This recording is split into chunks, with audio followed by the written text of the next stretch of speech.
All right, today is day 6 of your FITMAS challenge. We're gonna get you on in the floor, and we're gonna start out in that low plank for 1 minute, okay?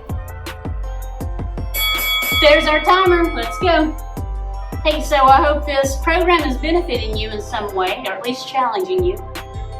In talking about weight loss, calories in versus calories out really does work, guys.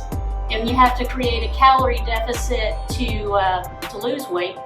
You could run, work out all you want to, but if you're eating crap and you're taking in more calories than you're expending every day, you're gonna gain or keep the weight that you have. If you haven't tried something like MyFitnessPal or some sort of calorie tracker, I encourage you to do that. I think you'll be very surprised by some of the foods that you might take in on a daily basis, just how many calories they might have, you know? We're almost there, okay?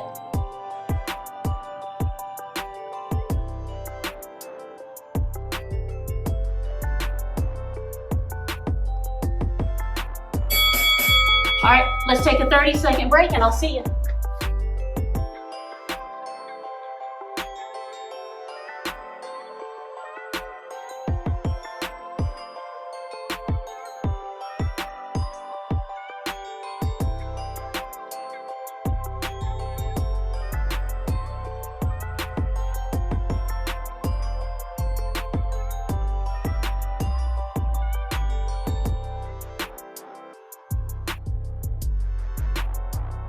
So what your second activity is, we're going to be doing jumping jacks. Again, the modification here is this.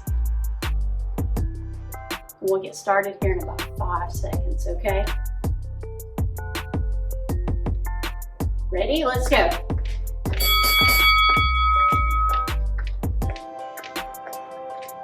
Hey, so another contributing factor to weight loss is making sure you get enough sleep. Sleep actually does help weight loss, and you can think of it like this: gain sleep and lose weight. You should be sleeping anywhere from, some studies say 6 to 8, and some say 7 to 9, but I think 7 to 8 hours is probably good. That was our 30-second point. Let's keep going. If you're not getting enough sleep, you know, you're gonna crave crap. You're gonna crave the Doritos and the Debbie cakes. It's just how it is. Your brain craves sugar, it needs some energy. And there again, if you don't have enough energy because you're tired, you're not gonna be able to exercise.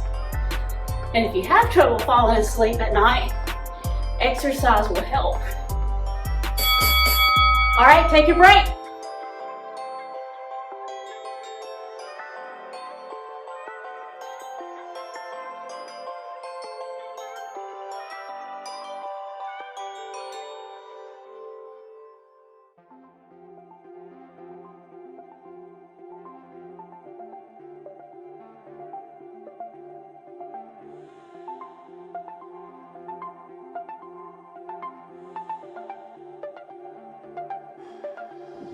All right, you know what's next, it's squats.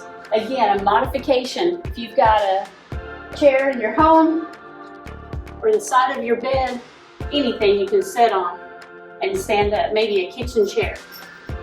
All right, so we're gonna get you into place. Feet are shoulder width apart, toes are slightly out.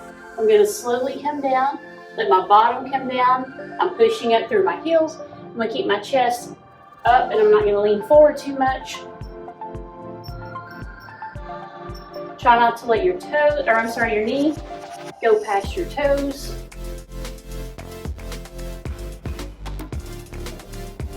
Squats are just a good all-around exercise because we're strengthening all these muscles in the legs, in the booty, and in the core. And when you think about as we age, we really need our legs to be strong. We need to protect our knees and ankles. And thinking about things around the house like squatting down to pick a box up or squatting down to pick a toddler up. We don't want to hurt our back. We use some proper body mechanics. All right, take a break.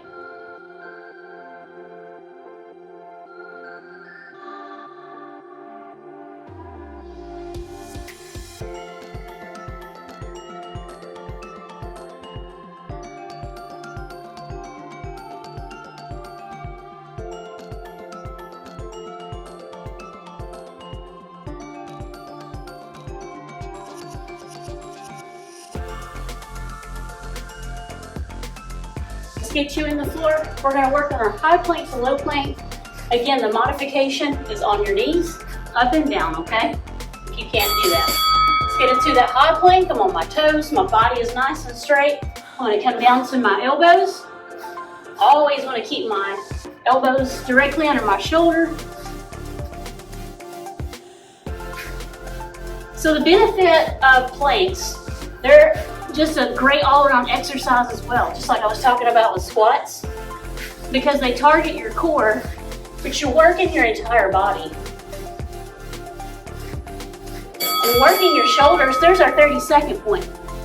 And working our shoulders, we're working to keep our spine safe, you know, make your back nice and strong. Up here, the rhomboids around the shoulder blades and the trapezius. We want to prevent injury in the future. And of course, a good strong core will prevent back pain or help ease back pain. All right, take a break.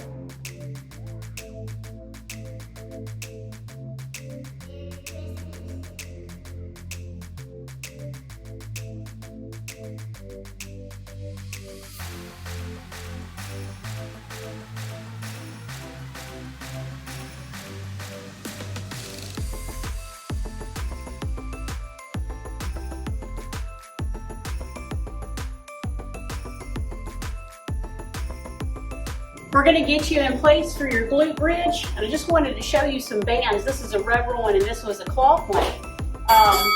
They're amazing to add a little extra resistance. So my knees are bent, I'm going to push straight up and we're going to let it down. I'm squeezing my butt cheeks as I come up, got my core nice and tight, and we're going to come down. Hold it. We're going to let it down. And again, you remember from the previous video, I was telling you about a modification. You can find an elevated surface in your home, such as like, you know, the side of the couch, or a recliner, or your bed, whatever you've got that's comfortable. You can rest your shoulder blades on that. And some folks have trouble getting up and down out of the floor. I completely understand that. I just want you to move, that's my goal. Get you active.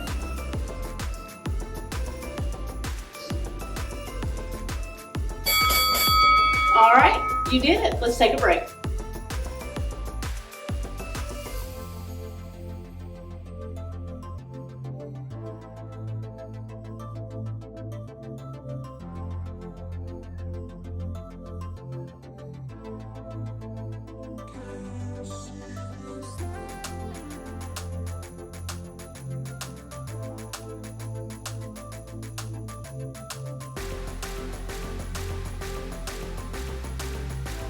This activity that we are going to do are reverse lunges.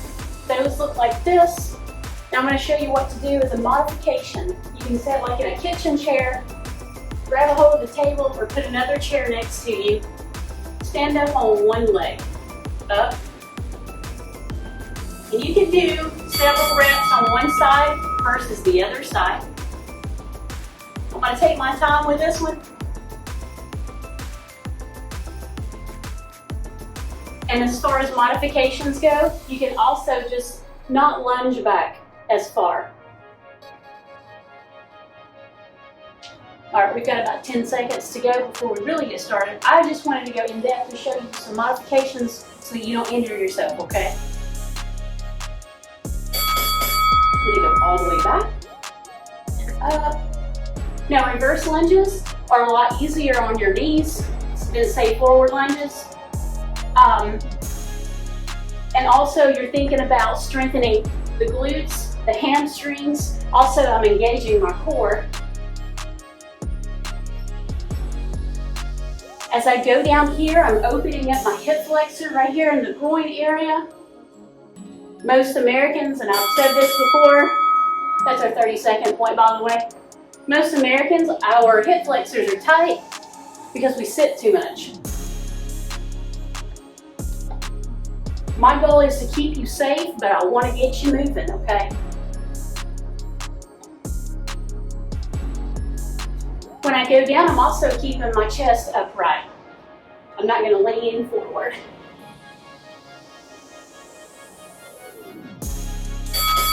All right. Thank you so much for doing this with me today, and stay tuned for tomorrow, okay?